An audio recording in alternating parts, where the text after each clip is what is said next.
Today's episode of Between the Covers is brought to you by World Poetry.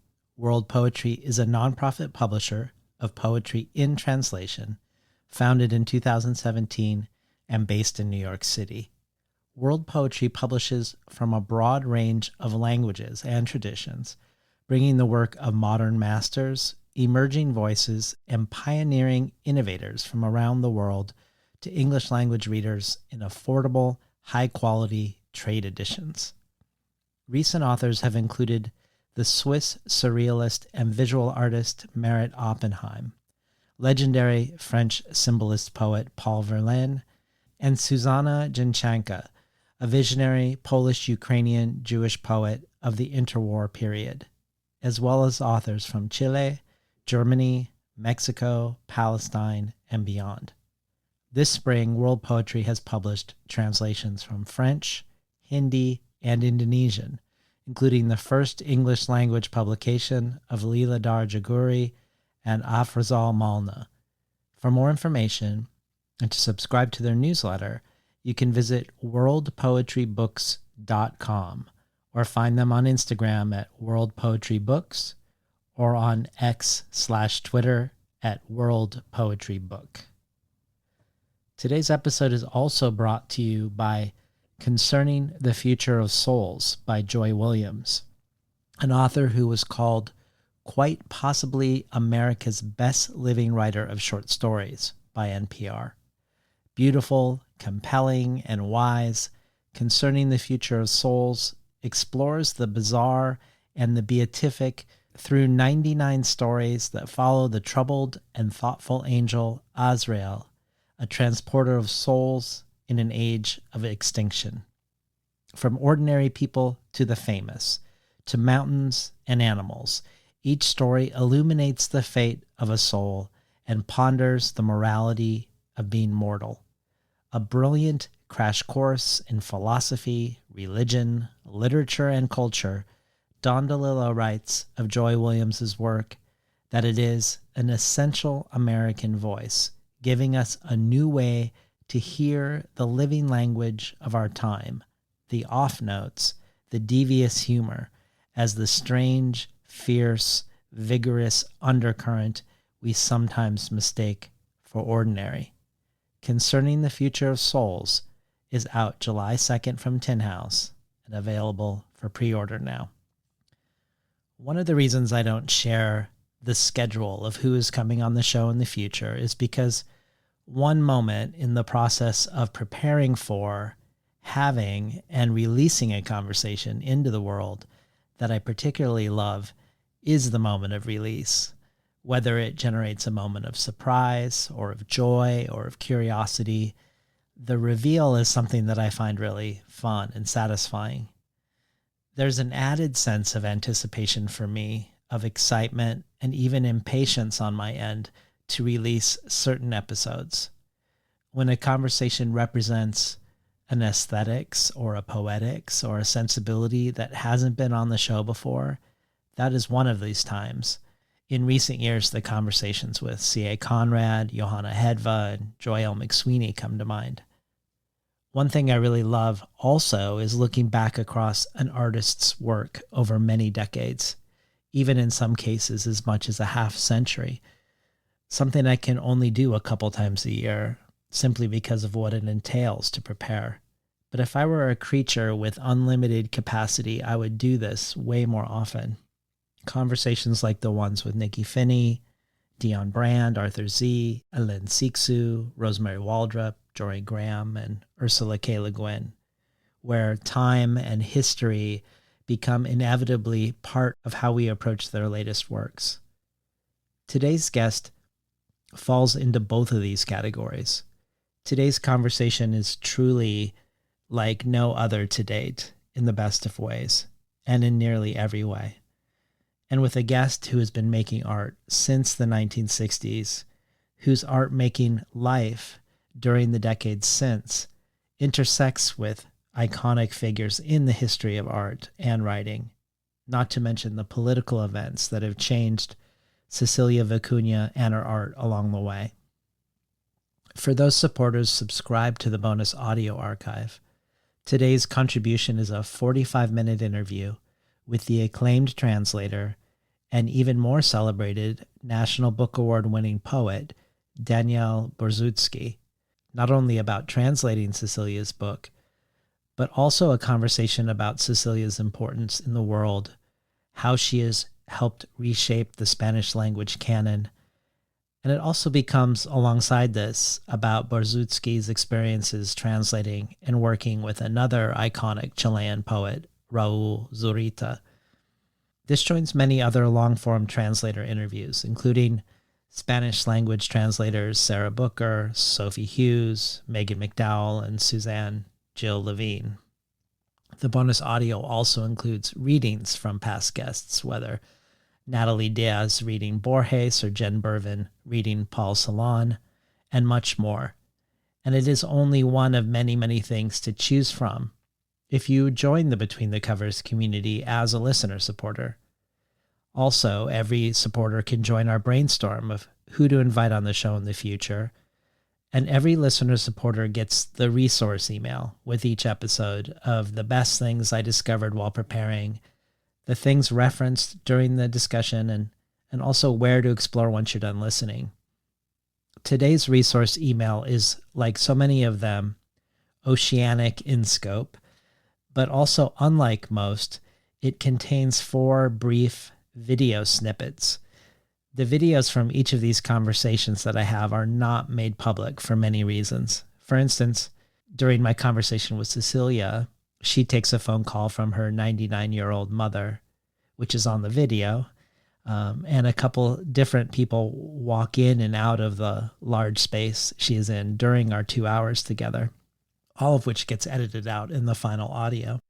But in this case, there are 4 times when Cecilia wants to show me something in relation to how she wants to answer a question, whether a photograph from her past or a drawing from within the book or some dyed, unspun wool. And I've included these moments in the resource email, these 1 or 2 minute video snippets where she's both describing something and showing us something simultaneously.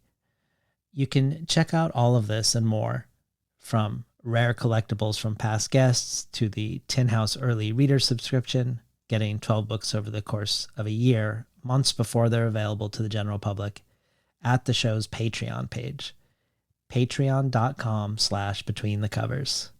And now for today's episode with none other than Cecilia Vicuña.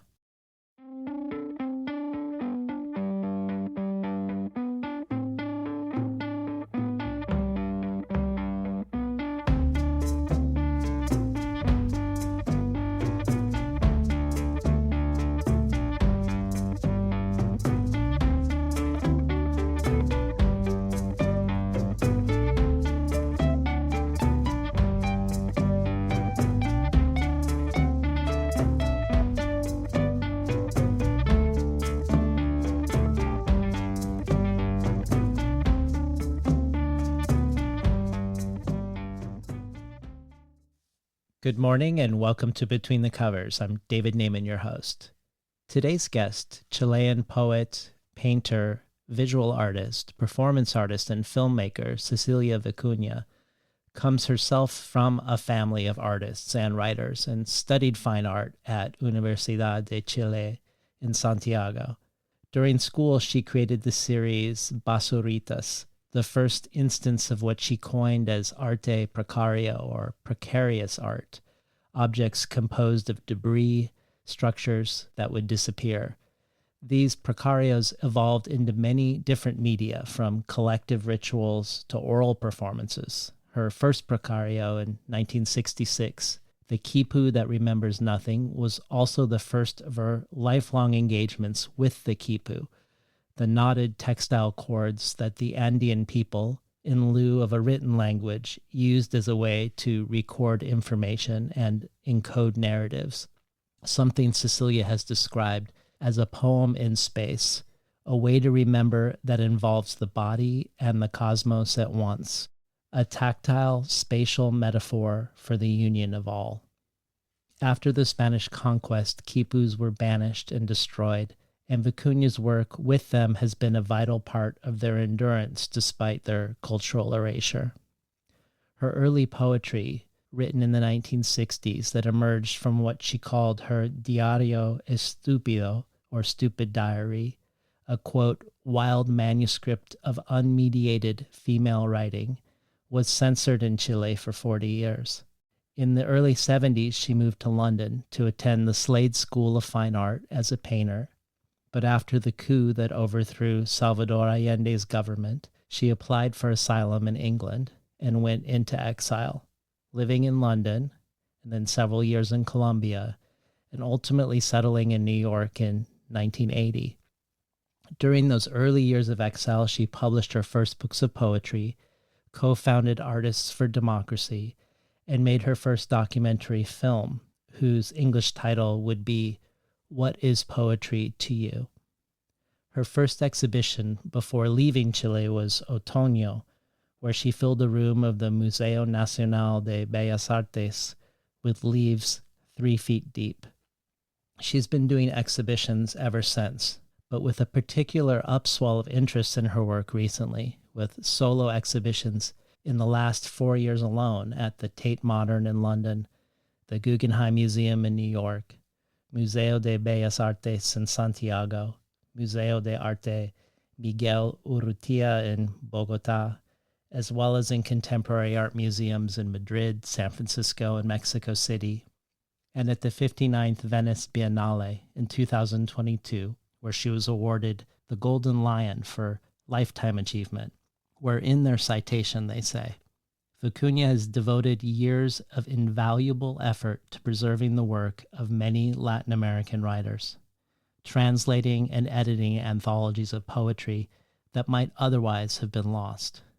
Vicuña is also an activist who has long fought for the rights of indigenous peoples in Chile and the rest of Latin America. Her artistic language is built around a deep fascination with indigenous traditions and non-Western epistemologies. And for decades, Vicuña has traveled her own path, doggedly, humbly, and meticulously, anticipating many recent ecological and feminist debates, and envisioning new personal and collective mythologies. Many of her installations are made with found objects or scrap material, woven into delicate compositions where microscopic and monumental seem to find a fragile equilibrium. This honor joins other recent accolades, including the 2019 Premio Velázquez de Artes Plásticas, Spain's most prominent art award, the 2023 Premio Nacional de Artes Plásticas, Chile's most prestigious award, and being elected as a foreign honorary member of the United States Academy of Arts and Letters. Cecilia Vicuña is with us today for her latest book of poetry, entitled Libro Venado, or Deer Book, with Cecilia's original poetic compositions in Spanish and translations by acclaimed translator and National Book Award-winning poet Daniel Borzutsky, a book that brings together nearly 40 years of her poetry and her drawings related to the cosmologies and mythologies surrounding deer. Welcome to Between the Covers, Cecilia Vicuña. Thank you, David. So this book has multiple origin stories. One of them is your 2004 visit with your partner, James O'Hearn, to the lower Pecos Canyonlands to study the 4,000-year-old rock paintings of a deer-jaguar dance, where many of the petroglyphs are now submerged underwater because of the damming of the river. Another is your 1985 encounter with Jerome Rothenberg's book, Flower World Variations, which engaged with the deer dance and deer songs of the Yaqui Indians, a book you translated into Spanish, but in reality you said it translated you. And since then, there's been a bidirectional influence between you and Rothenberg. When you edited the Oxford Book of Latin American Poetry, you included work translated by him, and he's also translated you in your 2011 limited edition Chacani Kipu, made of knotted cords and bamboo. And lastly, you traveled in South America with him in 2004 on a performance tour. and you met your life partner at one of the performances of the Deer Song that year. And I say all of this because Jerome Rothenberg has just passed on in just the last couple months. And in your honoring of him, you called him not only a great poet and a dear friend, but an hombre iluminado. Dear Book opens this way in both Spanish and English. Dear, dear, this book is for you, your singers and translators, Jerome Rothenberg and James O'Hearn. So I thought we could start by conjuring Jerome's spirit. Perhaps you could share anything you'd like about him, but also maybe speak to the ways your encounter with his work has shaped or informed this project of yours, the Dear Book. Well, I'm very glad that we're speaking about this book, and especially I'm very glad to speak about Jerome Rothenberg. I became aware of Jerome Rothenberg in the 60s, actually, because I was a teenager back then, but I was already a poet, and I was reading this extraordinary magazine called El Corno Emplumado. And this magazine was a sort of meeting point between the avant-garde of the US and the beatnik poetry of the time and Latin American avant-garde. And as a teenager, I encountered this magazine and I immediately wrote to them and sent my poems. And outrageously, they published me when I was 18 years old over there, along with extraordinary people like Thomas Merton, Ernesto Cardenal, Allen Ginsberg. So it shows you a magazine that is not focused on great names, but also welcome newcomers, teenagers. And so I was so in love with this magazine. And this magazine published what I believe is the first translation, a book of translation of Jerry Rothenberg's poetry. So I received his book of Jerry as a gift in Santiago, So many years later, I am in London, as you described, studying art. And there was this fantastic poetry festival, and I was just a girl in the audience. And I am in the hallway, and I see coming towards me Allen Ginsberg, Jerry Rothenberg, and another person. Of course, I knew who they were. They didn't know who I was. I was just a teenager. And I was so much in awe. And I came to Jerry and I said, I read you translated by El Corno Fumado. Oh, so he was such a welcoming person. Anyone could approach him. And he would treat you as like an equal, like not as a student, bothering you. And so a few more years go by, and I am here in New York accidentally. I came here just to give a poetry performance, and I met someone, and I stayed, and still I'm here. But in the early 80s, I began doing a series of Latin American literature in translation. I was the editor, so I picked the authors and the translators, and that put me in touch with a set of wonderful poets and translators of the US. And among them, I met Eric Weinberger and David Gass. And it was through David Gass, especially, that I met Jerry Rothenberg in a different setting, in a setting of friendship at the home of David Gass. And so we started talking, and it was as if we had been friends for all the time, because we both had a story of connectivity through the connection between Latin American poetry, translation, and US poetry. So I would read everything that he published. And also I should say that I was forgetting a very important thing. The Corno Emplumado was a truly great magazine, a pioneer, and it was killed, the magazine, by the massacre of Tlatelolco in Mexico City, which is a massacre against the students and the workers that took place in 1968. And so that massacre sort of was the first instance of violence that set off all the series of dictatorships and military coups in Latin America from the late 60s to the mid 70s. And so when that happened, Sergio Mondragon and Margaret Randall, that were the editors, had to flee Mexico City. And Margaret went to Cuba, and Sergio Mondragon came to Illinois. And when he was in Illinois teaching at the university there, he created a series of Latin American poetry in translation. And he decided that a 20-year-old Cecilia would be the second book in this series. So that's how I was invited to come to the US to work on the translation of my book. So we translated the book that has never been published to this day, but I took the traditional Greyhound bus journey from New York to San Francisco, and I found myself in City Lights bookstore. This is 1969. Wow. And what do I find? The definitions of the sacred. And I'm living this extraordinary anthology. And I immediately related to that because I was already on to indigenous poetics, because the movement of interest on indigenous poetics had begun, at least in South America, in the 50s and 60s. So there were plenty publications. And I was fascinated by that already. But he took this notion to a new level, to a new degree that made it, first of all, global. And the quality of the translations is a book that you can read forever, because it's full of so many magnificent discoveries and insights, because he would write these little comments on the poem. And so it's like a door. It's full of doors, Yeah. doors to universes. It's not a regular book.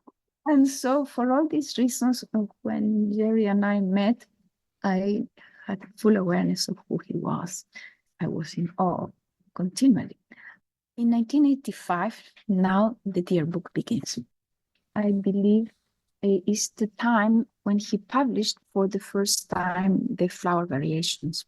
So this is a miracle, a work that he did, to me, one of the most beautiful works. The flower variations are not only a total translation, as he said, to describe his translations of oral performatic poetry, but it's really beyond that. It is a sort of a spirit translation, because Jerry didn't know the language in which these poems were sung. After I encountered the poem, I read it and I instantly translated the 20 cantos. I didn't think a second. I read it and I translated immediately. And I put it away, because it was to me as if the lines of this poem were so full of life, so full of dimensions. And if anybody has the patience to discover this poem, it's a poem that has no beginning or end, because it is like a journey in space-time to the ritual of the deer dance. And the deer dance, as I discovered after I began researching it, is probably one of the oldest dances that exist in all continents. So even though scholars believe that this particular poem may be 500 years old, some say 2,000 years old, the concept that is behind it as a perception of the relationship between the deer, the land, and the spirit of language is far, far older. And all of that is present in these majestic minimalist compositions that are circular, because everything is repetition and the slightest variations, as if this were a leaf in a tree that moves in a different way. That's how the lines behave, like living things. So I sit that on my hair stands on end, because I translated this poem, and as I said, I put it away. Another 20 years go by, and it seems that there is cycles of 20 years in this story. Like the Maya, they have these Maya cycles. My life story is very much like that. And so 20 years go by. This is the year 2004. And my partner had left. And I was very sad. And Jerry happened to be visiting New York, and he sees my sadness and he says, why don't we do a tour of South America? And I immediately said, yes, of course. And we had actually spoke about that a few times, but nothing happened. And that time, I sent an email after we talked. And next morning, we had so many people inviting us to perform. We had 5 countries inviting us in South America, because one email to a poet in Buenos Aires led to another email in no time. So next morning, we speak and we say, we can't go to 5 countries, let's go just to 4 countries. So before leaving on this tour, just before leaving, I think I was or he was, I don't remember the particulars, but I think I was invited to the Bowery Poetry Club by Bob Holman, another poet. I said, okay, but for this tour to really be what it should be, it has to begin in New York. So this is South American tour that begins in New York. So the first evening should be Jerry and I at the Bowery Poetry Club.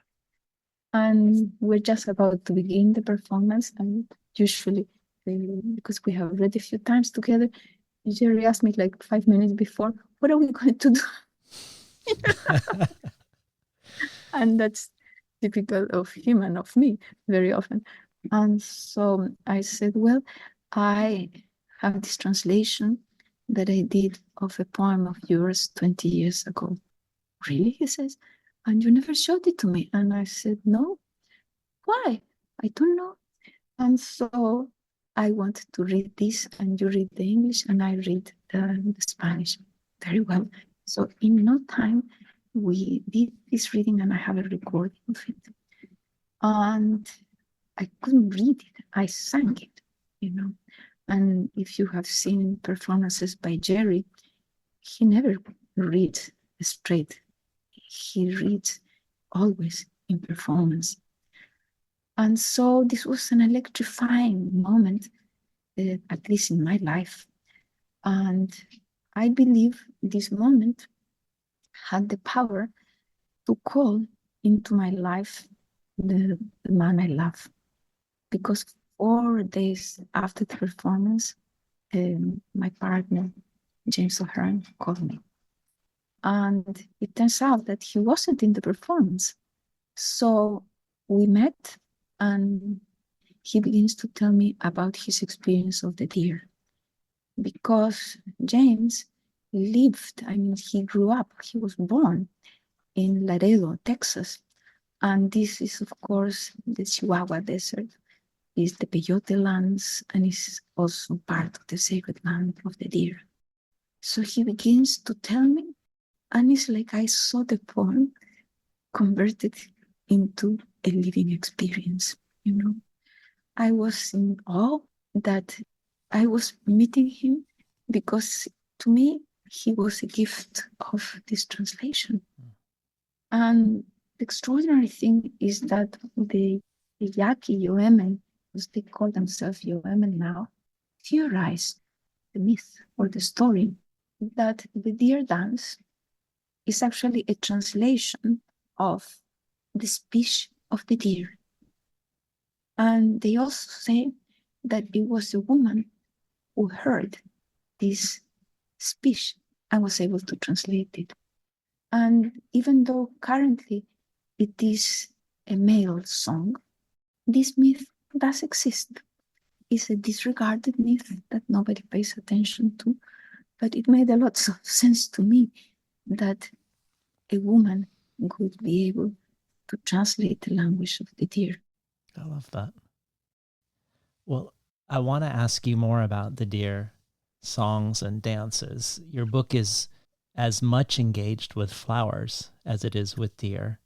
And this is because of the flower-deer connection in the Yoemi tradition, that the deer are associated with the flower world.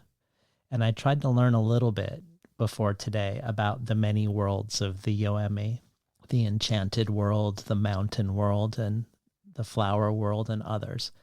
and how the flower world is not the same as the plant world, but it's the plant world in bloom, a place of sacrifice, meaning labor, the work of bringing the immaterial into the material world, a place where warriors go when they die, and also a place deeply connected with deer who are seen as great healers. But the thing that I learned that I can't stop thinking about, and which really reveals how little I think anyone can understand this system from the outside of it, is that we don't really have the words to describe what the flower world is, because the word world is inadequate, because it isn't a space or a place in the way that we might think of it. The different worlds actually have agency themselves. The worlds can decide whether they want to show up or not for a given person who wants to go there. That in a way, it's both a world and a being, or at least that's how it seemed to me in the little bit that I listened to and read. And when the Yoemi people want to do a ritual together or ceremonial work together, they say, let's meet in the flower. But I'd love to hear your understanding or thoughts about the connection between flowers and deer, which you explore quite a bit in the deer book. Yeah, everything that you say makes absolute sense, because finally, after so many years of, let's say, epistemologic oppression from the West is opening up to understand the fact that the notion of space-time, the notion of language, the notion of what is the relationship, for example, between deer and flower, is not at all object-oriented, you know. And so now you have a flurry of books, of explorations, of text, like it's like the Western world is opening up to the flower. And at the same time, the Western world is exterminating all the flowers of the planet, you know. Mm-hmm. And so we are at a very crucial moment of human history, where if we allowed for this opening to these multiple perceptions of what other worlds really are, we have the chance to shift human culture from destruction to loving, you know, to caring for this extraordinary creation, which is this planet, and us as part of the planet. So I believe that this agency of the flower is what, for example, I don't know, you know, I will come to it from a different perspective.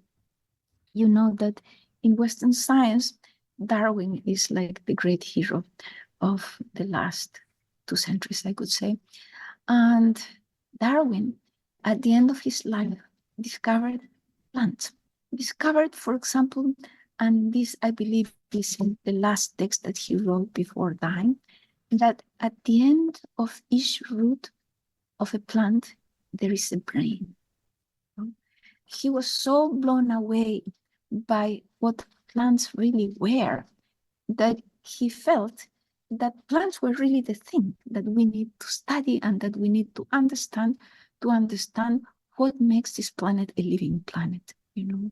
And of course, after that, you have the discovery of fungi and mycelium, which actually, and this is in the book, in my dear book, the fact that plants existed first in the ocean and were only able to colonize the land because of a symbiosis with the fungi. So these are the things that are blowing people's minds right now, the fungi and the plants and the flower concepts. And the flower concepts are sort of lagging behind because they're so involved into indigenous thought. And to value indigenous thought, you have to value, first of all, the living communities that are still living that experience of a different worldview. And so my view is that we have to transport ourselves to a different state of mind. And that is what the flower world really means from my perspective.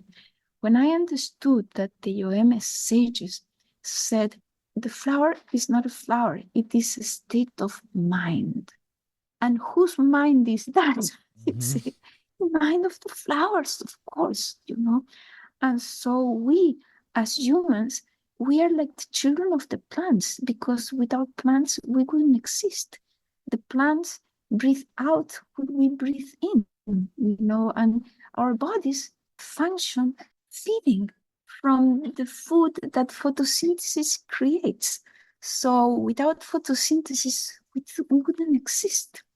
So all this I learned from the flower world of the Ueme people, because once I started to see the place they assigned to the flower, and even in Jerry Rothenberg's work, when he includes in his anthologies poetries from Mesoamerica, you see that the flower world is already present in Maya poetry, already present in Mexica, which is the real name not for the Aztecs, but Mexica poetry is everywhere, and you begin to enter into the flower world. You see that it's in Siberia among the shamans over there. We see that it is in Africa, it is in all the continents where different, let's say, species of deer exist.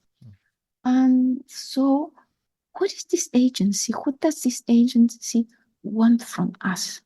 This agency, for example, according to the Popol Vuh, as translated by Dennis Tedlock, another crucial person in my understanding of poetry and close collaborator of Jerry Rothenberg in the early days of the creation of what they called ethnopoetics.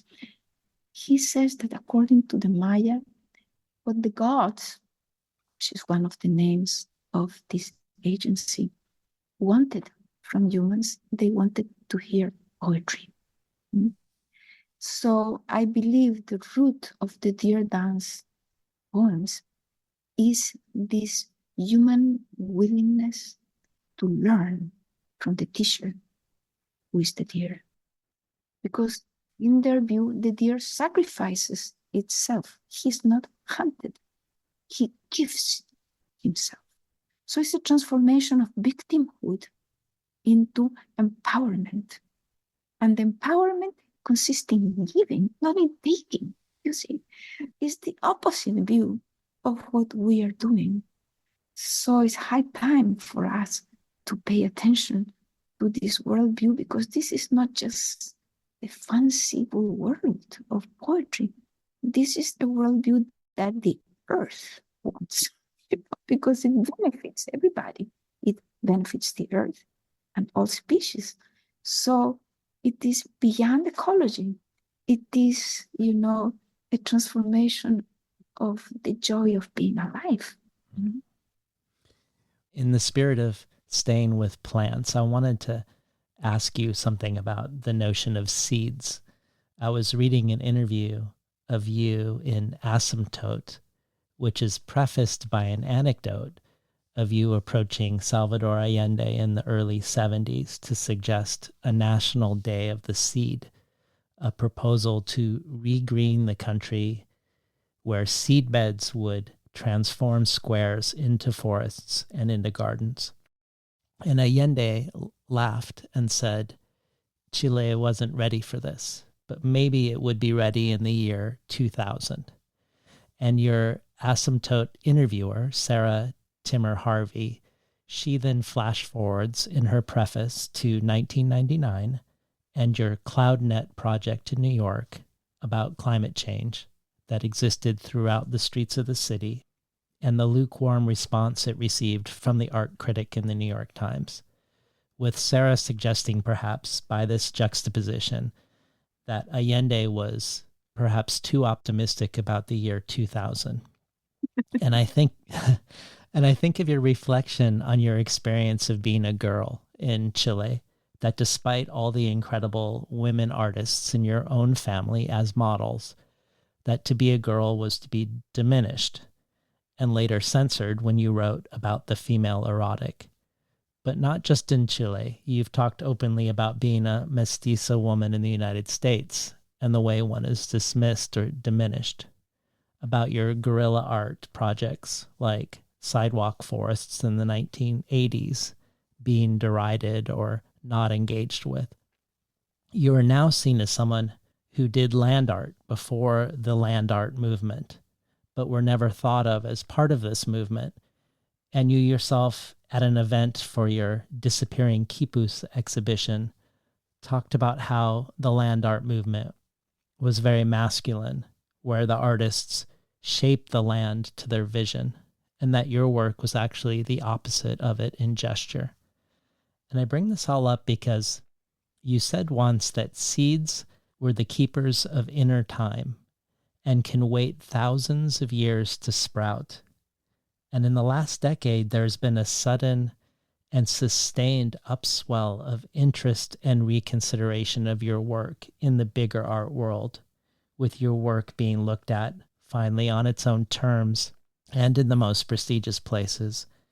And I wondered if you saw this sprouting of interest, this blooming of interest, as indicative of something larger than an interest in you, if you saw this as indicative of a shift in consciousness around the themes and methods that your work embodies. Yes, just a simple answer. Another thing about my family was a family of artists and a family of gardeners at the same time. So everybody in my family, in both sides, mother and father, they were all gardeners. They all have orchards, you know. So the women especially would have the studio, the kitchen, and the orchard. So that was the model I lived with until I was 9 years old. And then the entire family moved from the countryside to Santiago. Actually, then the city moved to the place where we live now. It's all city, you know, because Santiago became huge. But when we lived in this place that was called La Florida, which is now a very poor, violent neighborhood, because Chile, since the coup, has been taken over by the corporations, by the foreign mines, and by the narcos, you know. So it's a very violent place now, the total opposite of the paradise in which I grew up, you know. I grew up surrounded by this either wilderness, little forest, or orchards. And I was taught by my grandmother, actually, to create a little garden. I had a little orchard when I was like 4 or 5 years old. Of course, everything died in the orchard because I was dumb and I didn't know how to water it. But I remember the suffering when I saw my first little lettuce die, you know. And so this notion that why is everything that I did silently and being despised all my life, suddenly all the same things makes sense, is definitely not due to me or anything that's necessarily in my work. It is, like you say, a shift. And I remember when I experienced the shift, usually in my performances, I did things that made people very uncomfortable. Like, for example, I would begin singing not at the podium, but at the entrance of the hall, or outside the bathroom, or in the hallway, or then I would be touching people with a little rock or a piece of thread or something, and everybody sort of moved away. Nobody wanted to be touched. It was really, I persisted decade after decade, because for me, the fact that people wanted it or didn't want it didn't matter one bit. You know, what mattered is that poetry wanted that, and I obey what poetry wants, not what people are ready to accept or not accept. So it didn't bother me. Of course, it had many other consequences, like I would be poor like a dog, you know, and all that, but it didn't matter. And one day, I am in one of these performances, and I begin using my pen like this to write in people's hands, you know. And I did it on the first person, I did it on the second person. By the third person, I grab the hand of somebody and I see other hands offering themselves to be written down on. And I saw that, and that very moment, I realized something was shifted. has shifted, something has changed. This had never happened, that people would volunteer to join in the spatial poem that I'm improvising in the moment. And that happened, I would say, perhaps 10 years before this explosion of interest. So there was a progression, a very slow progression for me to sense that something was shifting. And the moment of transformation of that, the spice of my work, happened actually in the year 2017 at Documenta 14 in Athens, where I created this monumental poem in space, the Kipu, it was called Kipu Un, that was 10 meters tall and like river of menstrual blood. And when that happened, I remember on opening night, suddenly the director, Adam Shimshik, sends a messenger to tell me that I have been invited to be the speaker for the artists, and there were like more than 120 artists over there.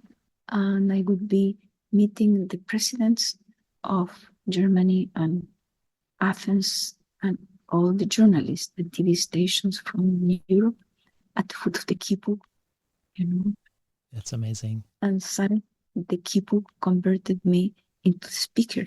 And it was a moment so immense because when I began speaking, the presidents and ministers and so forth were at the regular distance, like maybe 2-3 meters from me. By the time I ended, they were very close, like at a meter from me, and some of them had tears in their eyes. And what was I speaking of? I was speaking that the time had come for this river of menstrual blood that has been denied for thousands of years. Now is the connector to the cosmos, and the connector requesting a culture of solidarity so that we would stop the destruction of the earth, the destruction of people and cultures, and join to create a different kind of culture. And you think of the moment of possibility that was lost with that Documenta 14 that was attacked fiercely by the art world. And then that Athens, that Greece that allowed for this, then was converted into a place for the far right to rule. And so we are further away from that possibility of creating a culture of solidarity with the plant world, the animal world, and the world of all cultures and world visions. But precisely because we're further away, it is more urgent than ever. Yeah. Well, in Libro Venado, when we spend time with flowers, perhaps you could say we're spending time in solidarity, but it's also very sexual, full of eros. So it makes sense to me when you say that life on the planet depends on the intelligence of flowers. You explore how the mouth and the flower co-evolved, that the insect's oral sucking and the sucking of the floral tube, each sucking each other, or how in Flanders, traditionally women would display their genitals to the flax plant, that at the sight of their vulvas, it was believed that the plants would grow with greater velocity. And you say quite wonderfully, down with dresses, up with plants, which I just love. And here's a small collection of things you say in these flower poems that link flowers and poems. The flower is the plant's sex. The poem is language's sex. Pollen is the exhalation of the flower. The poem is the exhalation of the author. The leaf is the translator of light. Photosynthesis is the equation of love and also the first poeticizing. And that the human lung is a flower that blooms in speech. I also love how you say in Nahuatl, the flower is flower and song, and that in Greek, the word anthus, from which we get the word anthologize, means to gather flowers. So in that spirit of flowers, was thinking we could hear a couple flower poems. Perhaps we could hear Boca y Flor in Spanish and English, and then hear Antofila Electrostática in English. Boca y flor. Los aparatos bucales de los insectos y las flores se diversificaron al mismo tiempo.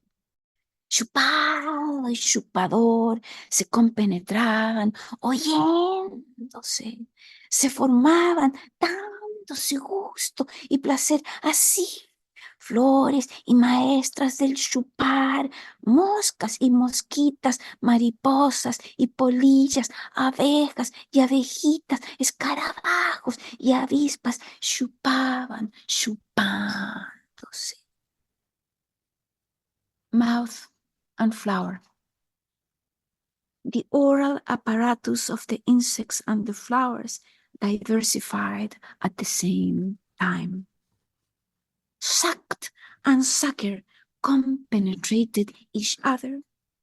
Hearing each other, they co-evolved. They shaped each other with pleasure. Flowers and masters of sucking, flies and mosquitoes, moths and butterflies, bees and baby bees, scarabs and wasps, they sucked, sucking each other. I love the selection of quotes that you build your own poem from. Oh, good. Also, this notion and your selection of this poem, the idea that it was through pleasure that evolution took place. Yes. It makes so much more sense than in any other thing, because what is it that we really seek? I mean, a baby is born always seeking pleasure, and it's the same with insects and with plants. You can see it. If I learned this from my mother. My mother walks into a garden and she says, I'm coming, because she's responding to the call of the flowers and the plants. My mother is completely in tune with that. And so I grew up knowing that was the case. I didn't pick it from books. I picked it from my mother's speech to the plants. And therefore, I could feel that she was speaking the truth. It was not, I never thought this is my mother, speaking to the plants. Not at all. It was a conversation. It was a very different thing. Antofila electrostática. Static electricity, antophilia.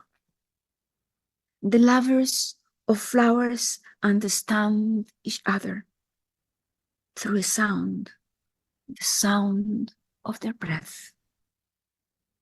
The poem's static electricity, mutual effect between the bodies, the electrified dust of the bee flower poem, glade of insects devoted to the hymen, lovers of the dancing swarm, its fuzzy body and its feathery hair, its poisonous uneven wings take feet, beat in the air, and the attracted pollen leaps up by itself to the brush. Basket of hair, basket of pollen, brushes the leg and carries it to the tibia. Cargo plane, gold dust, nectar and pollen, apis mellifera. Only the females are basket makers, only the females are pollen weavers, tiny flying basket. Been listening to Cecilia Vicuña read from The Deer Book, poems translated by Daniel Borzutsky. You've said in interviews that you consider yourself a poet first and foremost, that everything else you do, whether installations, your work in fiber arts, performances, or paintings, emanates from being a poet. And I know your grandfather also knew both Neruda and Mistral, and that your home was full of poetry. I want to spend some time with what makes your poetry and your relationship to language distinctive. I was listening to David Delgado Shorter talking about the deer songs of the Yoemi, and he stressed that for them, the deer is not a symbol. It's important to realize that the deer are not symbolic, that it is easy for us in the West, when we speak representative languages, to think that the deer must mean something abstract. Shorter talks about non-representative languages, what he calls generative languages, languages where when people speak them, they speak worlds into being, that they create worlds with speech.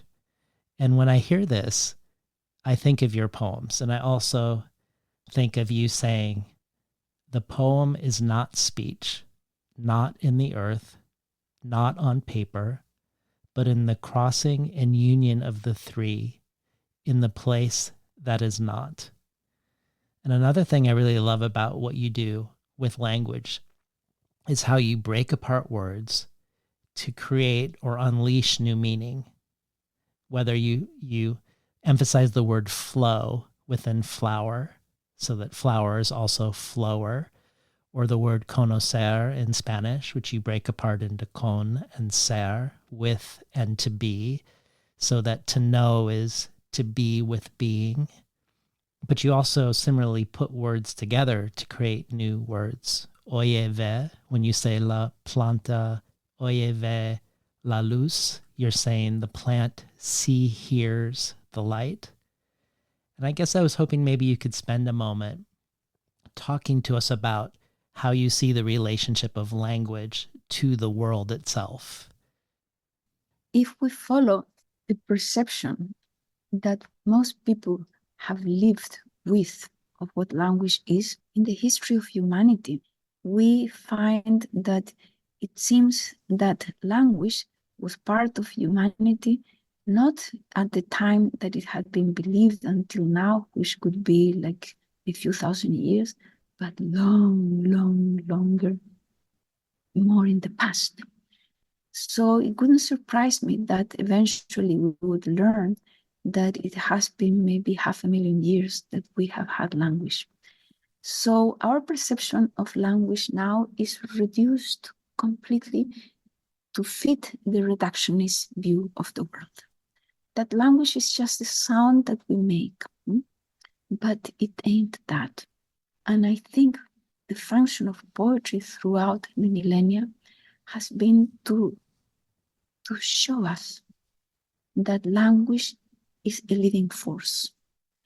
How is a living force? Because if we just think of the notion that it is shaped breath that creates it, think of that, shaped breath. Is that material? Is air material? Is breath material? You see, the definitions that we live by are so inadequate. So since I was a little girl, my mother would say, but my darling, you don't speak like a regular person. You have words in your mouth as if they were fruits, So you see that my mother always intervenes with her perceptions. Her perceptions, my mother is indigenous. And she didn't know it. She thought that she was a regular Chilean white person until I did the DNA. And so, but she lived by different perceptions, like the word would be a fruit in your mouth. Think of that. So if we think of the flower not as a physical, material reality, but as a blossom of energies that are compounded into a life-giving force, which is pollen, and that this pollen can only exist through being eaten, translated by the bee, for example, or by the pollinators. Did you know that, for example, the way honey is created by I chew it and I pass it on to you, you are another bee, you chew it too, and after we have all chewed it, it becomes honey.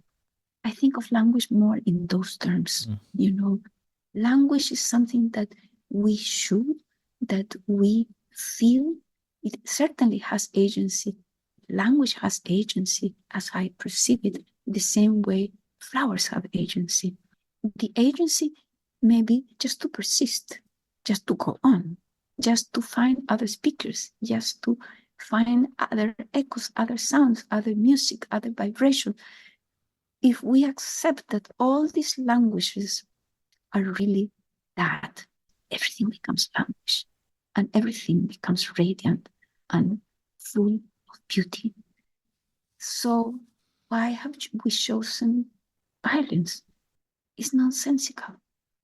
And it's only through the awareness that I think the indigenous elders transmit and the poets transmit that we have a chance, a human chance, because if we follow this reductionist path, it will end up killing everything and killing us in short order.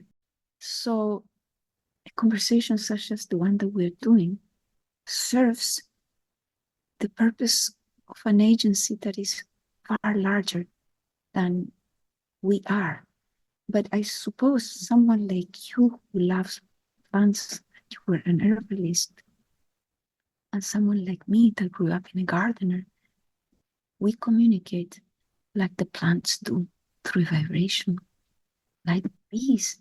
The bees communicate through each other by the sound of their breath. Isn't that the most beautiful thing? How is that different from our speech? It's not very different. I love that. Well, this book is not only bilingual, but meditates a lot on the act of translation and of carrying of things across that the word translation implies. Before we talk about translation, we have a question for you from the translator of Libro Venado, Daniel Borzutsky, an acclaimed translator. He's the winner of the American Literary Translators Association Award and the PEN Award for Poetry and Translation, with many translations that include, among others, several books by Raul Zurita for Action Books. And he's even more well known for his own poetry, winning the National Book Award for the performance of Becoming Human and shortlisted for the Griffin Poetry Prize for Lake Michigan. And his new collection coming out this summer is called The Murmuring Grief of the Americas. And for people who are subscribed to the bonus audio archive, there's going to be a long form conversation between me and Daniel about translating this very book. So here's a question for you, Cecilia, from Daniel. Hola, querida Cecilia.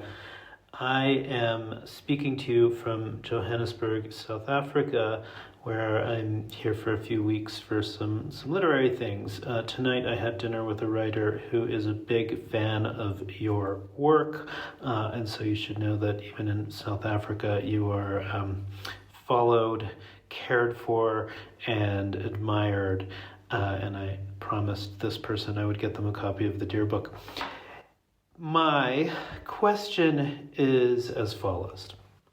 Having witnessed and been part of several readings and performances of yours, I'm always struck by the effect you have on people who encounter your work. You're an artist who definitively changes people's lives, and it's amazing to witness and a privilege to be around. My question, however, is a way of getting you to talk about the artists who have changed your life.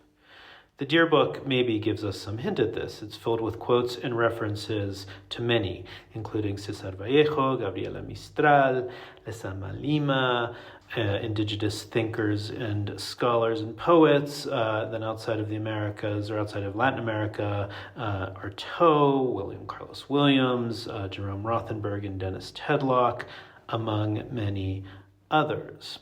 So I want to ask the question two ways. One, who are the writers who changed your life? I'm interested in the artists as well, but I think maybe for the purposes of this interview, who are the writers who changed your life? And two, how do you understand your own literary lineages? I don't think this is a question I've seen you address before, and I'm excited to hear your answer. All right. Miss you. I hope to see you soon. I can't wait to hear this interview with David, who, of course, asks such generous and thoughtful questions as well. Un abrazo grande. Ciao.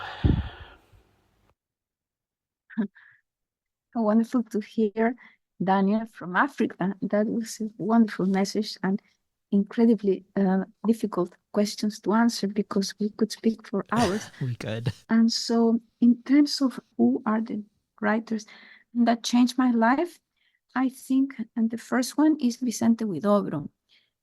My grandfather had been involved in the group that published in Chile, Altazor, for the first time. So this book was in my house. And I was a teenager when I began reading this poem, book-length poem. And I remember vividly that up to then, I thought that poems lived in the books, you know. But when I encountered Altazor, I distinctly felt that I was flying, you know, that I was sort of in a different space-time whereby my body and my soul were in a position that was like in the dreams, but it wasn't a dream. I was with a book in my hand, so I think I understood viscerally that poetry was something else, that it was only visiting the page accidentally, but in truth, it was a completely different reality, and that there was a certain kind of writing that reflected that reality as a trace, you know, and so that I got from Altazor. I read it from beginning to end, the same way I read the Deer Song from beginning to end, without breath, without stopping. And at the end, as you know, if you have read that poem, long poem, the poem begins to dissolve and falls like rain on the page, and there are no more words. It's just sounds like that. And so to me, that was really like this world that was brought up by the poem also dissolved in your eyes. So was very much like if you have ever eaten some of the sacred plants, you know, the sacred plants are teachers and take you to a world and then bring you out of that world. And so I would say that that was the most decisive influence I had as a teenager. And the second one I would put in that category is a book assembled by Leon Cadogan. He was a translator of the Mwa Guarani, a poetry of the rainforest. And this book was published in the 60s, and I still have my copy that is written, and that I read it in 1966 when I was 18 years old, you know. And I encountered that poetry, and I knew that that was not, again, like Altazor. It was not on the page. It was a universe that you enter. And you are welcome in that universe if you are in the right state of mind. And that connects again to the deer. The flower world, you can only see it when you are in a particular state of mind. So sacrificial beauty, which is the definition of the flower world, is exactly what you find in the Mwa Guarani oral poetry of the rainforest, Paraguay and the south of Brazil and north of Argentina. So you see that there is a constant in the notion that oral poetry or written poetry have that power. And then about the lineage, that is even more tricky because I have to be sort of hiding the fact that where I believe true poetry belongs, because one cannot speak about oneself really. That is one of the no-nos of the ancient tradition. And I believe I am part of this ancient tradition. I have encountered shamans from different cultures, and they speak in a language that is, even though the words may be in Spanish, it's a different kind of language. So I know that they belong in that lineage. And the lineage that I admire most is the lineage of oral traditions that have been transmitted through writing. In China, for example, the Lao Tzu, the Tao Te Ching, or in Africa, or in Latin America, like I just described. So what is this lineage? I could pinpoint a moment when, for example, the indigenous poets of the Americas that may have written, for example, the Maya writers who wrote in their logographic writing system, when they were conquered or subdued by the Europeans, they translated their writing to alphabetic writing, and they created the Popol Vuh. And so the Popol Vuh is the testimony of a double translation, a translation of their own universe and a translation of a writing system to an alphabetic system. And the same happened in Peru. In Peru, the first generation of the indigenous writers who adopted alphabetic writing, which is my case, did the same thing. They translated an oral tradition that may have been kept in quipus. So this lineage of translators of languages that exist in other sonic dimensions and other, you would say, I don't know if the phrase epistemologic dimensions exist, into a language that can sort of give a hint in Western languages of what is involved.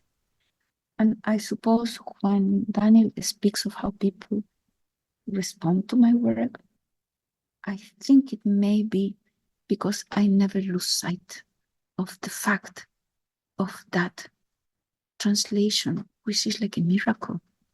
Because even if you can compose a little phrase, if that phrase transmits an iota of the universe that is experienced, then the translation that you have done belongs in a lineage, you know.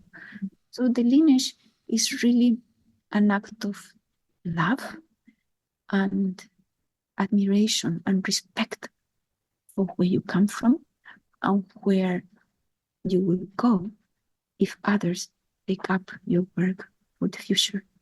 It's none of this is up to us except the feeling of total respect. Well, I wanted to share some of your thoughts on translation within the Dear book. One includes the thoughts of Jerome Rothenberg saying, translation alongside original creation is a testimony of the collective nature of poetry. And you saying, translation disrupts what is not there, what is not written, not thought, the wetland of the eye on paper, the quantum of reading. And also, the language of the Dear poems is the vapor of the desert wet from the rain. Translation is the fine rain, green accelerating light. And every beginning is a translation. The body is a translator. There are no creators, only translators. But the thing I most love, which is related to this, is how your notion of going across becomes a notion of crossing boundaries of identity across species.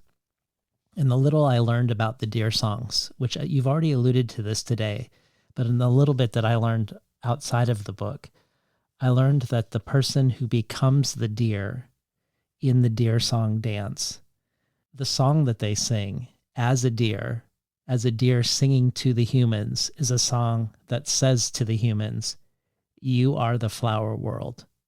So on the one hand, the flower world is a place that one can go to and a place that can choose whether to be available or to be experienced, something that is seemingly apart from us. And yet the deer nevertheless sing to us that no, we are this world. And this reminds me of many things in the deer book. A couple lines from your poems go, "The eye alone is nothing. Unfolded, it is the all enchanted. And at night he becomes a name to transmit the art. By day he recovers its animal form to sacrifice itself." And you also have this anecdote about Violeta Parra, where you recount that she would say, "Here comes the little cloud," when she sensed a poem coming at her like an animal, a cloud animal, the birth of the poem in the animal's language. And you talk about how in the poem dance, like the deer song dance, different consciousnesses are exchanging where subject and object dissolve or subject and object change places, where no one is exclusively human or twig or animal. And all of this reminded me of something you said in one podcast about being at a gathering, at an action in Chile on behalf of the glaciers, where you said that instead of looking for words or thoughts, which are already so colonized to begin with, you described yourself as connecting to and extending your heart's antenna, describing yourself as becoming like an insect or becoming an insect. And I wondered if we could speak to this interspecies communion, which seems so different than the way we are warned or cautioned against in the West. We are always warned away from what Ursula Le Guin would describe as fellow feeling with other creatures, where it seems like we emphasize the dangers of seeing ourselves in other beings rather than the dangers of not seeing ourselves in fellowship with other beings. I would like to show you something in response to that. Tell me if you can see this. Yes, I can. Is that you? Yes, that's me. You with the rooster? Yes, so that's the little adobe house that we lived in the countryside. And look at the size of that rooster, you know? Yes, it's huge. And so, according to my family, this rooster thought that I was a little hen, and he took care of me and wouldn't let anyone come close to me. And so he was like my boyfriend, you know, or like my little husband. And so everybody remembers this story. And so I remember thinking about it. Of course, nobody told me that he was a rooster and I was a person.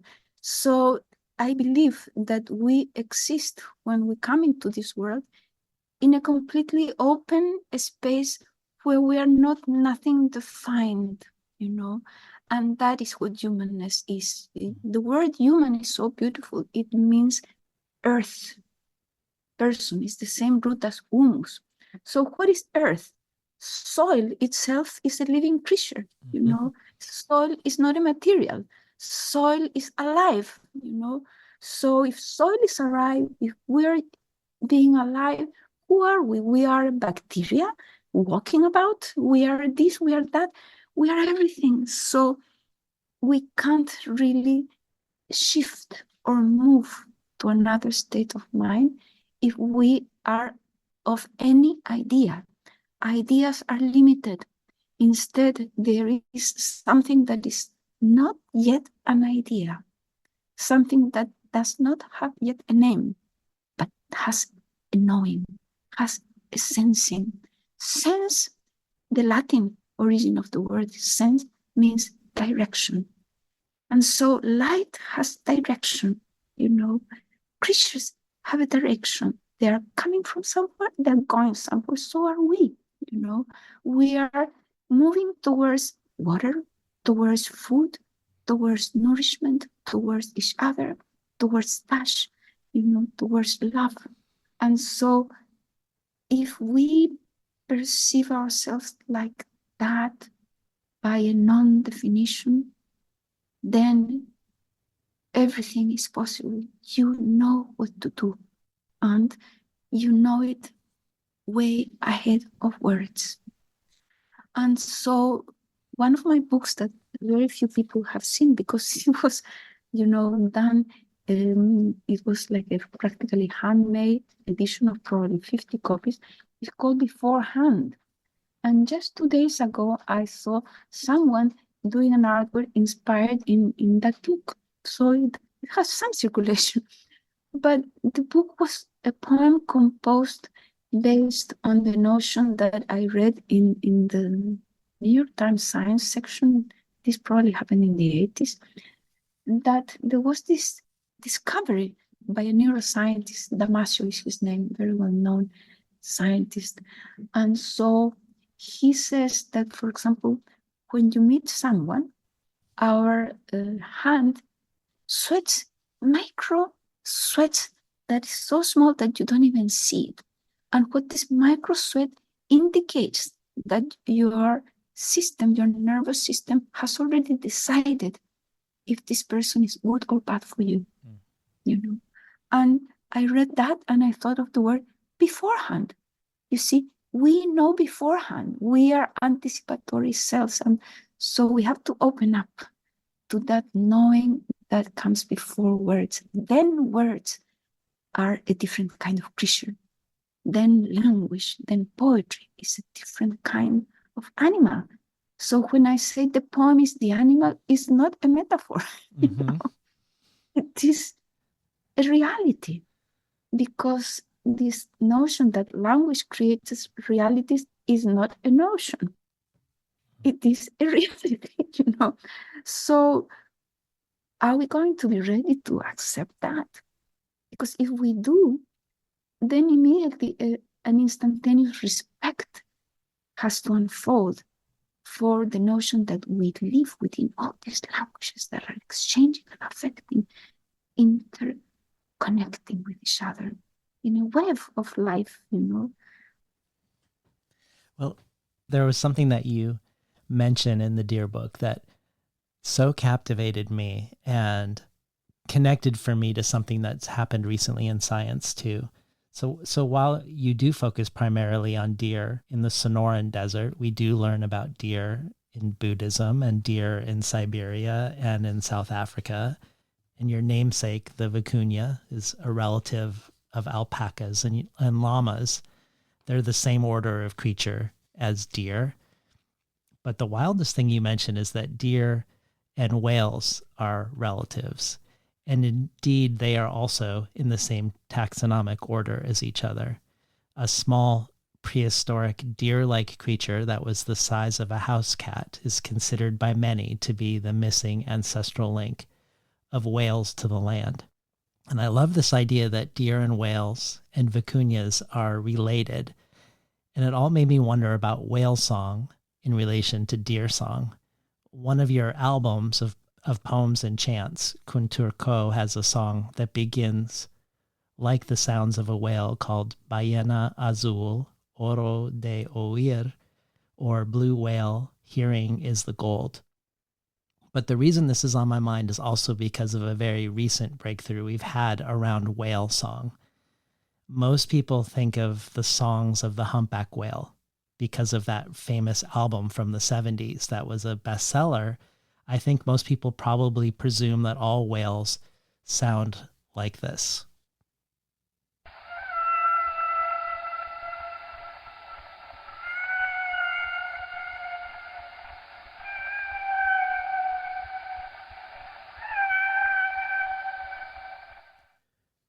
But it's actually remarkable how different another type of whale sounds. More different than similar. So here's the sperm whale.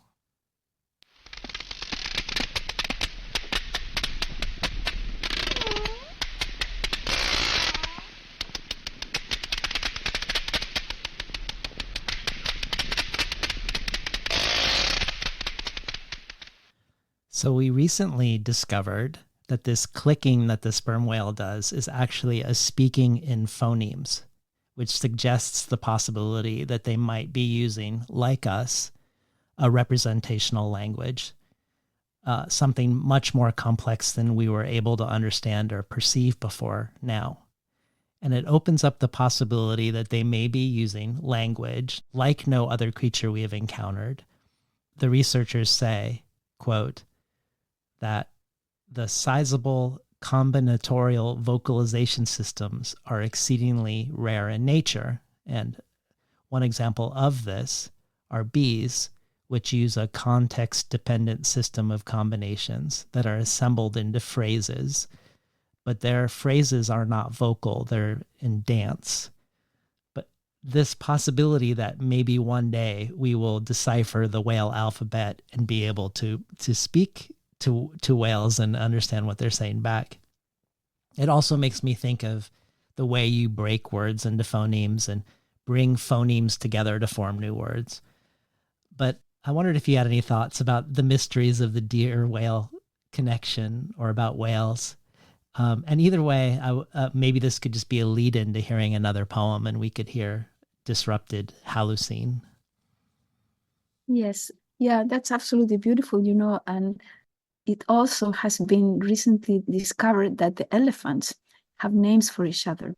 So it's like we're opening up to the incredible complexity and beauty of animal languages at the same time that we're exterminating them. So I can tell you about the whale appearance in my life.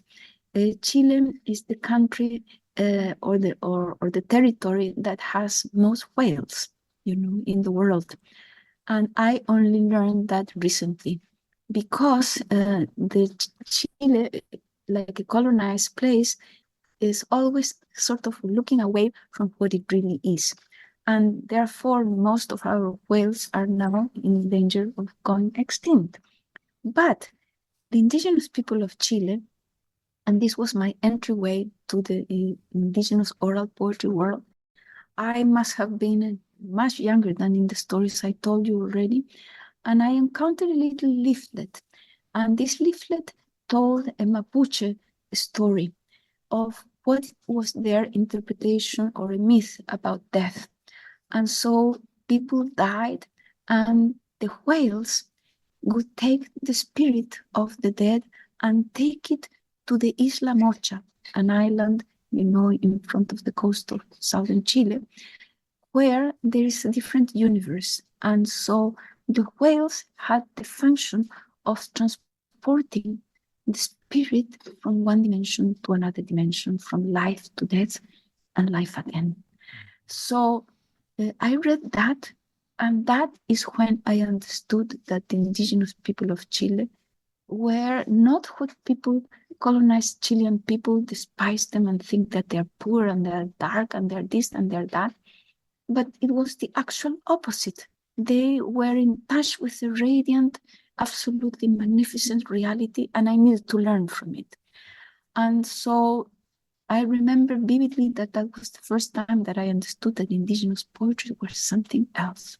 That happened even before Altazor. And so when I learned doing the research for the Deer book that whales and deer were related, I immediately thought of that transfer from one dimension of being to another dimension of being. And that's why I think the deer poetries of the world it's one of the constants that deer, because its sacrifice is a giving. So you may die, but you're given life in another dimension. You may die, but your death is feeding other creatures, So life and death as a continuity of woven, unstoppable beauty. That is the message that you get. Even as a child, I got that beautiful transmission. And I don't remember the second part of your question. Oh, no, the second part was just to hear the poem Disrupted Hallucine. Okay. Omitting an offering can result in death. It has rained well where there is red water, water of life, well-spun water of death. It has rained well, the wind has fallen on the seed, protector of the ear, hear me. Offerings, offerings, offerings to the God of the left, to the God of the right, to the God of the corner, to the God of the door, to the God of midday, to the God of the sun, to the God of shade, to the God of backlight, to the God of parody, to the God of slaughter, to the crazy deer, to the white deer, to the black deer, to the narco deer, to the one-eyed deer, to the snuffed deer. The smell of death rises through the cheeks. Then the ash descends, forming clouds. To those who went through the door without permission, to the bleary troublemakers, the black deer says, you didn't even bother to talk to us. Now you are in our hands. Been listening to Cecilia Vicuña read from Libro Venado, or the Deer Book. So in engaging with this idea that you say in the book, no one is exclusively human, twig, or animal, it's often about questions of the meeting of eyes, both in the hunt and hunting, but otherwise. And I know a lot of your early paintings were burned by the Chilean dictatorship, but several that I know of involve eyes in a way that trouble the sense of self or an individual self. For instance, in 1977, a naked woman, possibly you, intertwined in embracing and straddling a vicuña. But the more you look at it, it isn't physically possible that she's straddling the vicuña. Instead, it's bodies that have been intersected with each other, and we only see one eye of each of you, as if together you make one face. And another painting of the same year is of your mother, who similarly has half of her face obscured, but this time by a guitar that itself has an eye.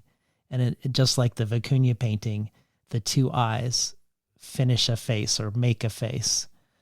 You've also already alluded to this, but I wanted to move from the eye to the mouth, which we've already talked about in relationship to the insect and the flower.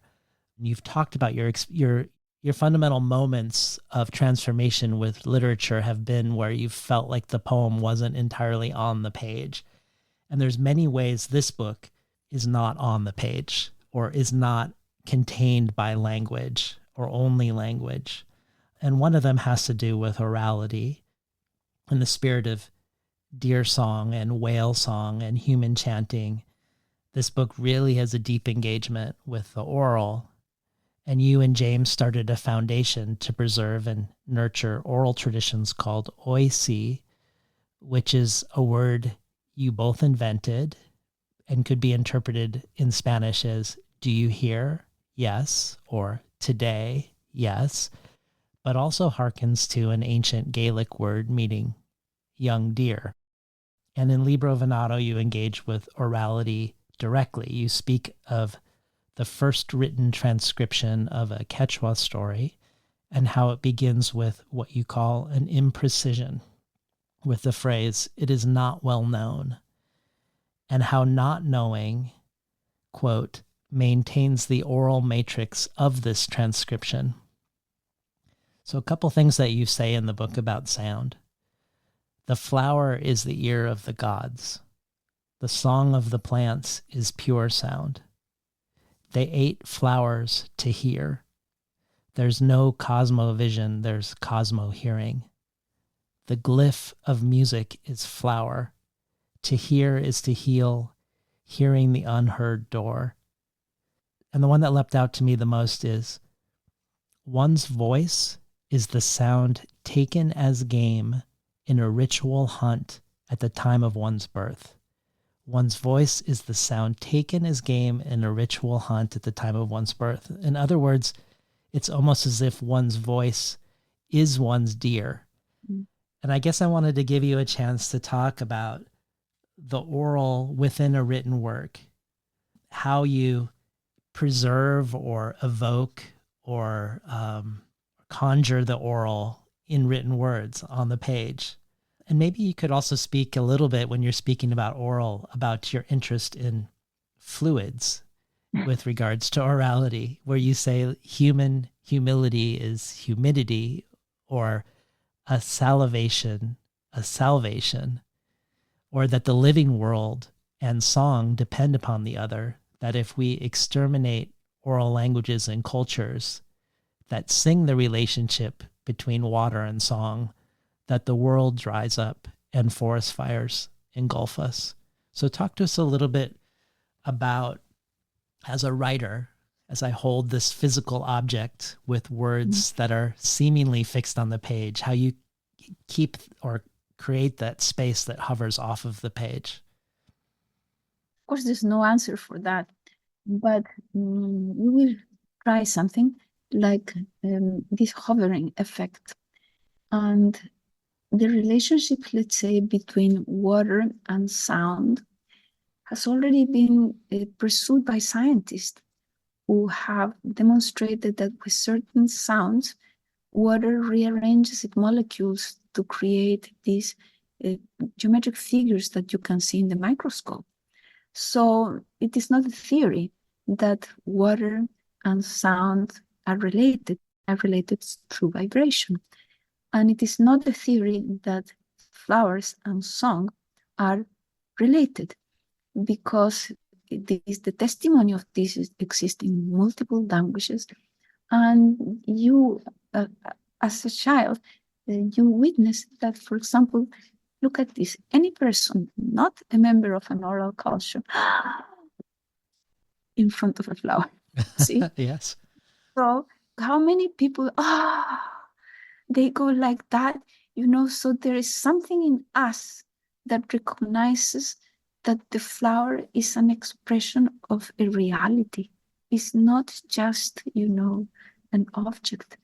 And so if we follow that path, we can imagine the moment of composition, when if you are writing something, it seems to me that if you have an absolute ingrained visceral respect for the place where the poem comes from, then there is a small chance that some of that universe will manifest of its own accord in the relationship between the words. That's why syntax and the order of words in poetry is the difference between good and bad, is the difference between poetry that will last and a poetry that will die, Mm-hmm. And so what accounts for that is something in our inner ear, our sensibility. Why is it that some people sort of cultivate their own sensibility to sound? It must be through pleasure, the same principle of the insect and flower. That it gives you a little something, like, is it an orgasm? Is it, a sense of absolute delight? Like you like certain flavors as opposed to others, that you sense is not in the sound, but is transmitted through sound. That's the beauty of sound. That's the beauty of what is it that words actually do. I have written a lot about this. They combine silence and sound. They combine what you see with what you hear. So how was this created? It was created collectively through millions of years of speech, of understanding and deciphering speech. The same way that the whales came up with their clicking phonemes, the elephants came up. All, for example, we know now that the monkeys have 100 words that all monkeys from all species can understand. And so we as poets, if we are in the presence of these realities and fully respect and engage them with the awareness that what you just quoted is actually a Cariña concept. Cariña is an indigenous people from the rainforest of Venezuela, also in deep trouble because they live in the Orinoco River, and all these places are being destroyed brutally. But the notion that your voice is captured by another creature and feeds another creature. I think for me is like mathematics, It must be that way. It's not a theory, it is an observation. Well, maybe we could hear multiform sap saliva in Spanish and English, the short poem. Savia de la saliva multiforme. El habla entre los tejidos es el murmullo de las membranas auditivas. La savia multiforme del canto y la poesía, oír y ser oído. Las flores y el viento desean ser oídos. La saliva del canto es su rocío. Multiform sap saliva. The talk between tissues is the murmur. The multiform saliva of song and poetry. To hear and be heard. Flowers and wind want to be heard. The saliva of song is its due. So another way I wanted to step away from the page for a moment is regarding performance and ritual, two things that are very present in this book too. The book feels both very serious insofar as it engages with, I think, deep existential issues, for instance, the health of the planet, but it's very playful. It makes me think of a video I watched about how you prepared for and installed your Sonoran quipu in Tucson, an exhibit that begins before your arrival in the city, where you asked individuals and organizations across the city to gather natural and human debris from gutters and kitchens and studios and gardens, which were all amassed in the museum. And I watched this video of you meeting with the various museum curators together, maybe 10 of you, who were going to weave plant and industrial materials into something together. And what was interesting to me about the video is your process with them, which involved singing and chanting and dancing. And above all, this cultivation of a sense of play. And I think of childlike discovery. People were at the beginning variably open or hesitant one to the next, but it was ultimately very infectious and permission giving, I think. And I love the idea of how you are having the community itself bring together the debris of their own place where they live, and then to sing and dance and play among it, to bring this debris together into something else that's more than its parts, what you call the quipu of encounter. And there's a sense of playfulness and discovery in this book itself too. The different colored pages, the movement between typed words and handwritten words, the pages that accordion out and unfold way outside the confinement of the book, the pages that are sideways to the book, the transparencies of leaves or of petroglyphs, where when you turn the page, you see words through them. Running your hand over the cover where it feels like the drawings have been etched into it. Every sense feels activated in reading the book, and it makes me suspect that the book comes together perhaps in a similar spirit to the way the Sonoran quipu comes together. But I was hoping you could speak to this aspect of Libro Venado. Yes, that's a wonderful thing. I'd like to see that video. And it is true, that when you come to a museum or when you compose a book, people perhaps imagine that this is a very serious affair. But in truth, I always encounter, now we will speak about the museums, that the curators and the people who have been gathered as the helpers, they come with this idea that the artist is like a ruler, like a dominant force that will decide this goes here, this goes there. And so it's natural for people, if you feel that you're in front of a figure of authority, that you are sort of reduced. In Spanish, we say achicado. It's like you are littled. Very well. So first thing, when I come, I am not in that space, so they can tell in no time that I am not a figure of authority. So when you don't have the idea of authority, but you have the sense of absolute delight, and I don't have to think, I am there instantly, naturally. Because look at, I arrived at this museum and they had gathered but mountains. I had enough material for 10 exhibitions. So you could see that people took it to heart and they brought incredible things. So I begin like sort of dance and go like that. And so please, and as you say, it is infectious because there's no walls. I don't have a preconceived style of behavior or mode of behavior. I am just responding like an animal would do. If a dog enters into a room, what does the first thing he does is smell, move the tail, and find out what's going on. Yeah. You see, I'm the same. You see, so I live with animals all my life, so Yeah. I know how animals, and I know that that's the way you really learn, because you have to be aware of everything. And so now how to translate that with the book.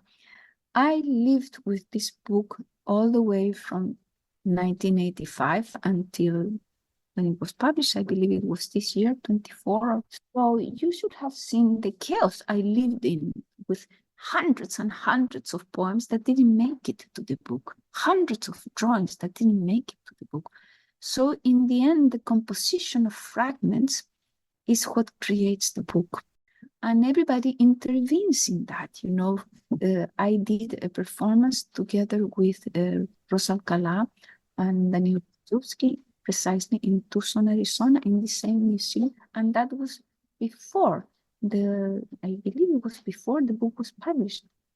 But I remember that at some point, even Daniel intervened, that he said, oh, these poems that have a particular relationship should be ahead of the book, and I shifted the position because any position of everything that's in the book was equally absurd. So how did I order them? In this sort of map that you speak about, which I will show to the audience. It's like, so she's showing us an accordion map that's handwritten on many, many yellow accordion pages, almost probably as tall as she is. Yeah, probably, yeah. Almost. And because I was confronted with this tremendous chaos of several years, I naturally began to create these sort of animal relationships. Like, for example, in a living place, if you put together certain plants, they don't like it, and some are very happy together. It's the same with the creatures. It's the same with the poems. Poems have, friendship with other poems. They have, affinity with other poems. And for example, the ones that relate to the concept of the I, the dissolution of the I, I meaning me, not I, the I. But in Spanish, the yo can be yos. I have a book published that it was inspired by a graffiti I saw in a bathroom. And this was in Madrid. I entered to a bathroom and it says soy, which is I am, written backwards. So it becomes yos. It becomes a plural I. So that's the title of my book. Soy yos. So who are we? Are we a plural I, at least? And then in the language Yaqui that I studied a little bit in order to be able to understand better the translation that was possible from, because my translation is sort of in between the Yaqui poem as it was transcribed literally by the anthropologist in the 40s, Carleton Wilder, and Jerry's version published in 1885. So my version is like cross between the two, but I really consider it like a cloud that hovers, because I believe that oral poetry has that capacity to hover, and this hovering is an invitation. It's an invitation to move there, to go there, to go to this space that is common, collective, undefined, because that's where beauty resides. That is where the encounter, true encounter, where you are, I think, on a level, that's an American expression, on a level is not from the notion of controlling, ruling, or deciding, but of learning and sensing and feeling.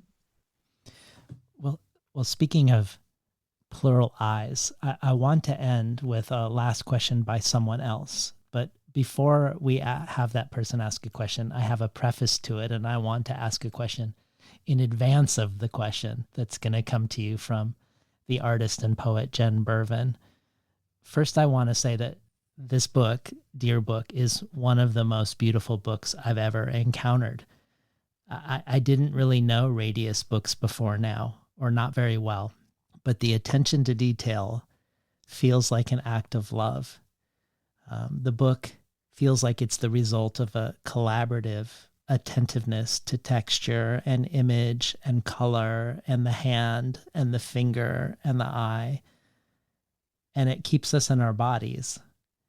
And Jen Bervin's work is also incredibly beautiful, whether her engagement with Emily Dickinson's envelope poems in her book, The Gorgeous Nothings, or the book that we talked about together for the show, Silk Poems, which is narrated by a silkworm, a creature that we've evolved with that doesn't live without humans, and a creature that creates a substance that is biocompatible with our bodies so that we can create biomedical sensors made out of silk, and they can be inserted in us to monitor conditions. And Jen put some of these silk poems etched onto these silk sensors, and these were placed into some human beings.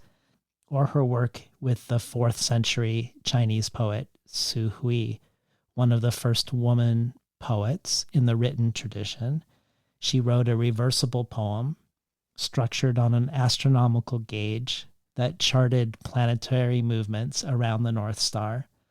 And the poem itself was a textile rendered in silk in 5 colors in a 29 by 29 grid that can be read in many directions and can produce nearly 8,000 possible interpretations.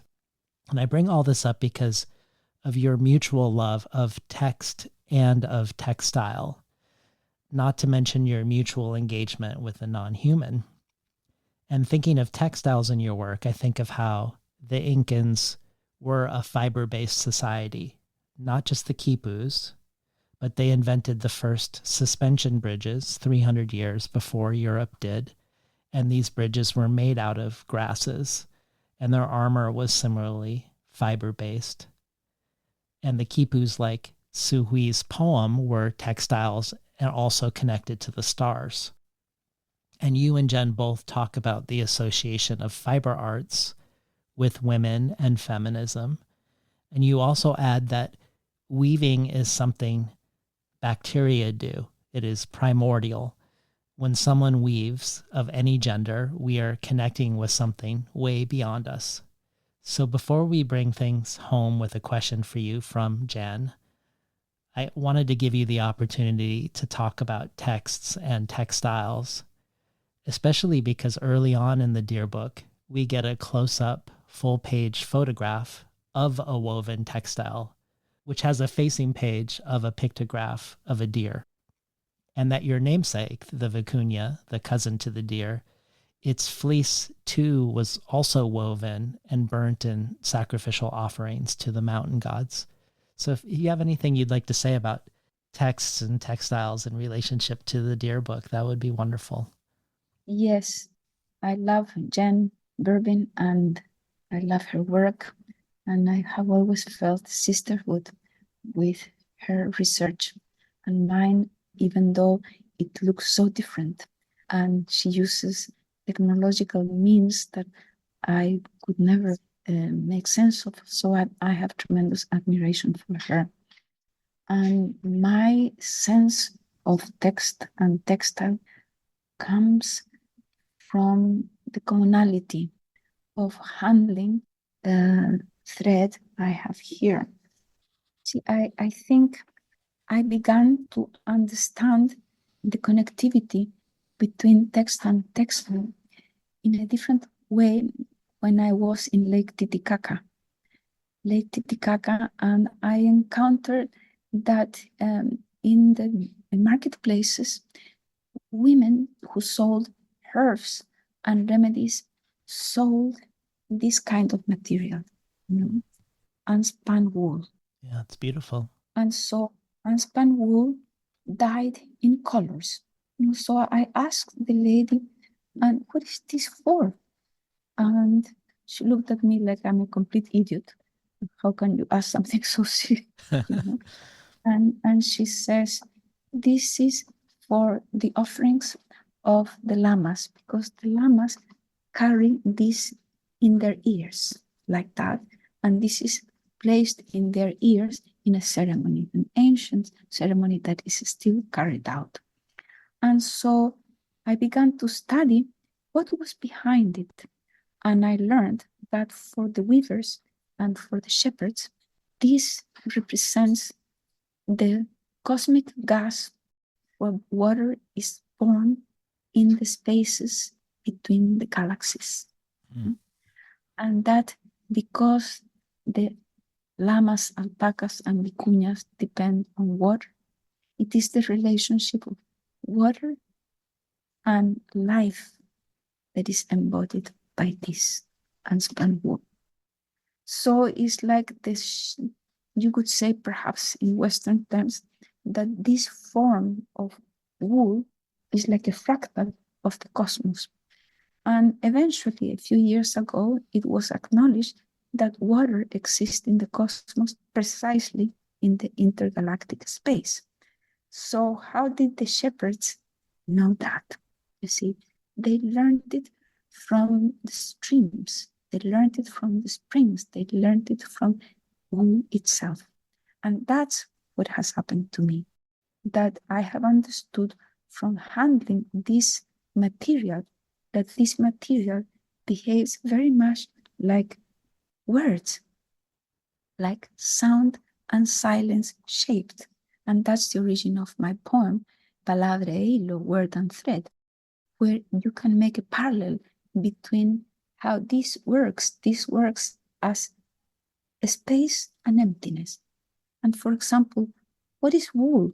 Wool is a composition of molecules that allow for different forms of emptiness between the molecules. And that is what creates the vicuña wool to be the most extraordinary wool in the planet, because there's more space, there's more emptiness. And this emptiness is like the dark constellations. The people of the Andes don't read the sky as relationship star to star. They read it as the relationship between the empty spaces. That's poetry for me, you see. So in the space of the page and in the space of the poem, you are composing emptiness as well. And that is what creates the beauty of the book, that the page is composed sensing that emptiness as a space that gives life to everything. Well, here's the question for you from Jen. Dear Cecilia, it's Jen Burvin. Hello, love. I adore your new book. I think it's your best yet. The Dear Book will go down in my pantheon of deeply beloved books. I received it, luckily, on the same day that I received a chapbook from Madhu Kaza, and hers is called Lines of Flight. It's from Ugly Duckling. It's her first out, and they had so much to say to each other. So I want to read you a little bit and follow it up with a question for you. So this is Marukaza writing. If you're writing against capitalism, say, you needn't write in the language of anti-capitalism. If you're listening to plants, drop down, write flower language, write by the light of flowers. So my question for you is, what light are you writing by now? Love you, dear. Well, only Jen could ask such a question. You know, I think it's in the book, the answer. Let me try to find it. Because years ago, I suddenly saw a flower. This flower was composed of the connectivity between love, light, language, and life. This poem landed as a drawing, because poems know if they're going to be a song or if they're going to be a drawing. As you see in the poem, there are these kinds of drawings that Yes. which represent as if it were a flower composed of crossing energies that meet each other. So another one that involves the tracks of deer that bear two of these. And so it is in this manner that I see light as a form of energy that crosses energies. So what is the light?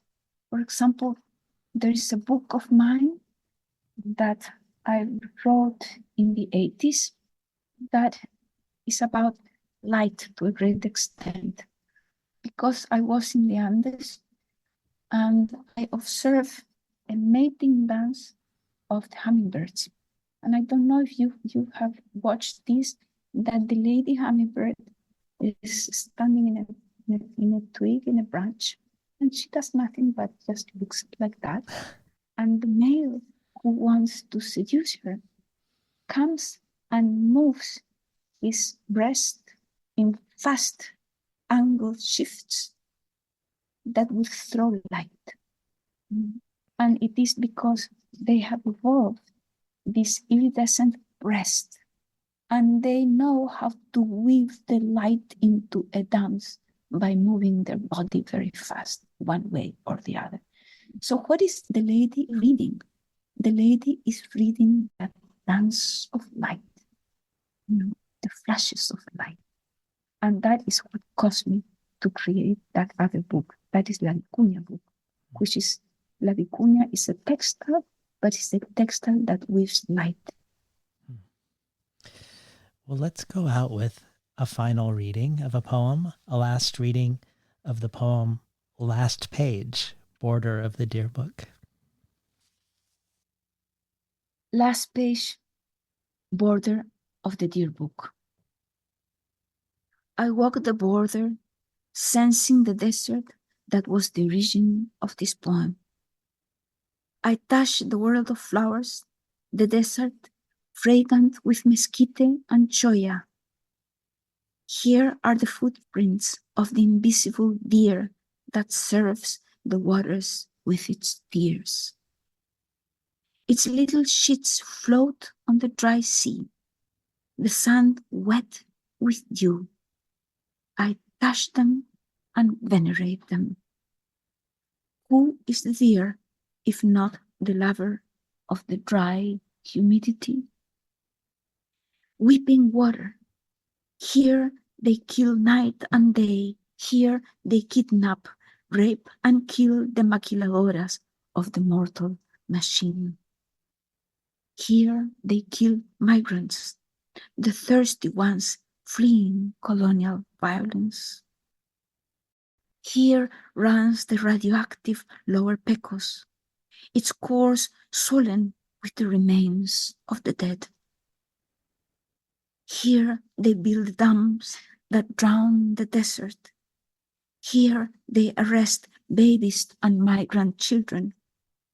Here the Rio Grande dies of thirst. Here they kill the world of flowers, calling it folklore. They kill it thinking that the deer dancer is an archaic remain, an identity show. The murderous thought discards first and exterminates later.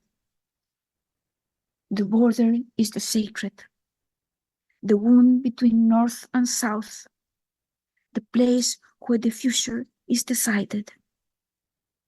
To continue the massacre, the circular business of the Santa Muerte, or to change direction, to hear the other side of the wound. Let the desert choose. Thank you, Cecilia. It was so great to spend these 2 hours together. Thank you, David. It was absolutely beautiful. Really thank you from the bottom of my heart. Your questions were not regular questions. Your questions were poems themselves. It's really beautiful. Everything that you said was really important. Thank you so much. We were talking today to Cecilia Vicuña about her latest book, Libro Venado, or Deer Book, translated by Daniel Borzutsky. You've been listening to Between the Covers. I'm David Naiman, your host.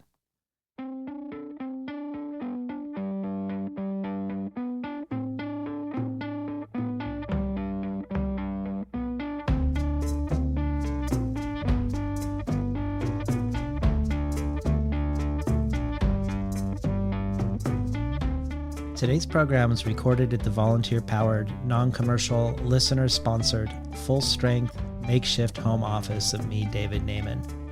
You can find more of Cecilia Vicuña at ceciliavicuña.com.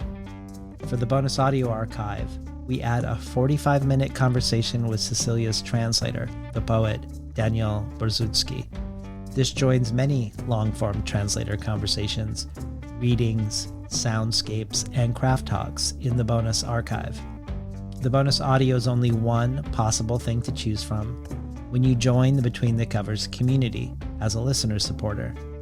Every supporter can join our brainstorm of future guests, and every listener supporter receives the supplementary resources with each conversation of things I discovered while preparing, things referenced during it, places to explore once you're done listening, and in this case, 4 little video excerpts from the conversation today. Additionally, there are a variety of other potential gifts and rewards. The bonus audio archive to the Tin House Early Readership subscription, getting 12 books over the course of a year, months before they're available to the general public, to a bundle of books selected by me and sent to you. You can find out more at patreon.com/betweenthecovers. Or if you prefer a one-time donation, you can do so by PayPal at tinhouse.com/support. I'd like to thank the Tin House team, Elizabeth DeMeo and Elisa Ogie in the book division, Beth Steidel in the art department, Becky Kramer in publicity, and Lance Cleland, the director of the summer and winter Tin House Writers Workshops. Finally, I'd like to thank past Between the Covers guest, poet, musician, composer, performer, and much more, Alicia Jo Rabins, for making the intro and the outro for the show. You can find out more about her work, her writing, her music, her film, her performances at aliciajo.com, ALICIAJO.com.